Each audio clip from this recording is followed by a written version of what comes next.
వైకాపా నేత ద్వారంపూడి చంద్రశేఖర్ రెడ్డి కుటుంబం ఆక్రమించిందని పౌర సరఫరాల శాఖ మంత్రి నాదెండ్ల మనోహర్ ఆరోపించారు. రేషన్ మాఫియా పట్టించేందుకు కాకినాడలో 2 రోజులుగా మకాం వేసిన నాదెండ్ల అశోక ఇంటర్నేషనల్లో గోదాంను పరిశీలించారు. 5,300 మెట్రిక్ టన్నుల బియ్యం సీజ్ చేయాలని ఆదేశించారు.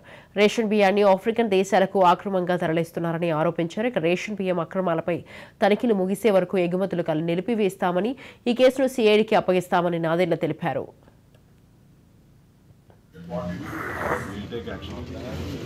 Thank you.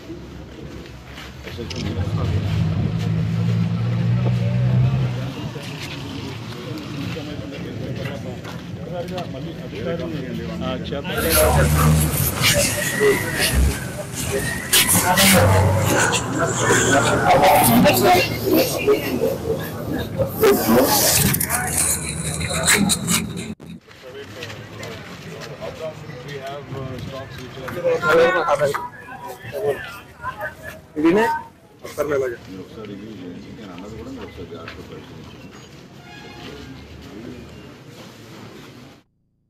విన్నాను ఇన్ని సంవత్సరాల నుంచి యాంకరేజ్ పోర్ట్ గురించి ఏ విధంగా ఈ ద్వారంపూడి కుటుంబం మొత్తం కాకినాడ పోర్ట్ ని కబ్జా చేసి అడ్డాగా చేసి యాంకరేజ్ పోర్ట్ ని ఉపయోగిస్తున్నారు అనేది పుంకాలుగా మనం మీడియా సోదరుల ద్వారా చదువుతూనే ఉన్నాం, చూస్తూనే ఉన్నాం.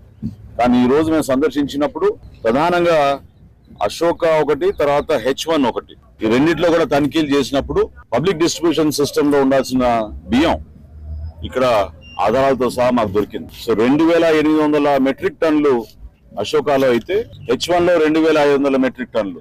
ఈ క్లీనప్ అనేది నేను మొట్టమొదటి నుంచి కూడా అంటూనే ఉన్నాను. ఇక్కడ కార్టెల్ ఏర్పడింది. ఈ కార్టెల్ ని బ్రేక్ చేయాలి. సమయం పెట్టినా పర్లేదు, ఎంత కష్టమైనా పర్లేదు. ప్రతి గోడౌన్లో వెళ్ళి మేము చెక్ చేస్తాం. పీడీఎస్ రైస్ ఎక్కడైతే పేద ప్రజల కోసం డిస్ట్రిబ్యూషన్ కోసం రాష్ట్ర ప్రభుత్వం నుంచి ఇంత ఖర్చు చేసి మేము వెచ్చించి క్షేత్రస్థాయిలో అందిస్తున్నామో కార్డుదారులకి లబ్ధి కలగడం లేదు, అక్కడ రైతుకి అన్యాయం జరుగుతోంది.